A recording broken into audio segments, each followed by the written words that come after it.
मेरा जिम्मेदारी बनता है ये पूरी तरफ से सिंगरेनी के अंदर काम करने वाला हर कर्मचारी का इनकम टैक्स मैं एग्जेम्पशन के लिए मैं लड़ाई लड़ूंगा।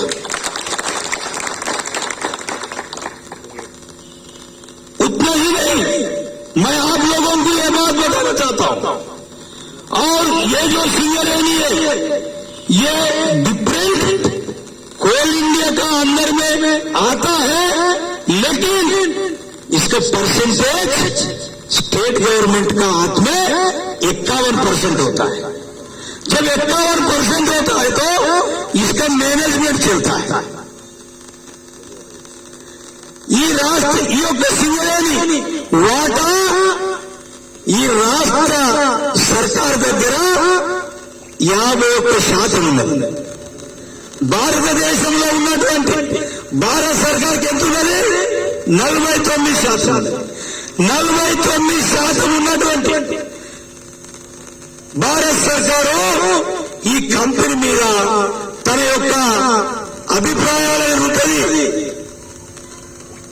ఇక్కడ ఎంపీగా పోటీ చేస్తున్నటువంటి ఆ పిల్లగాడు ఉన్నాడు కదా, కాంగ్రెస్ పార్టీ అంటేనే 420 420 ఈ 420 నుంచి వచ్చినటువంటి ఇంకో 420 పిల్లగాడు, ఆ పిల్లగాడి పేరు వంశీ, అతనికి అది కూడా తెలియదు।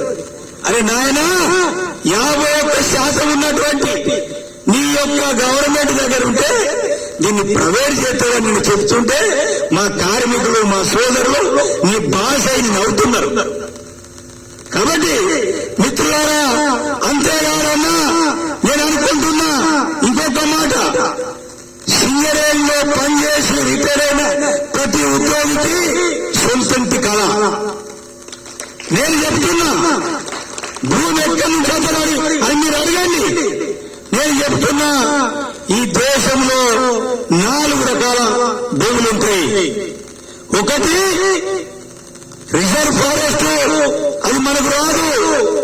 ఇంకొకటి నజుల్, అది మనకు రాదు। ఇంకొకటి సోషల్ ఫారెస్ట్।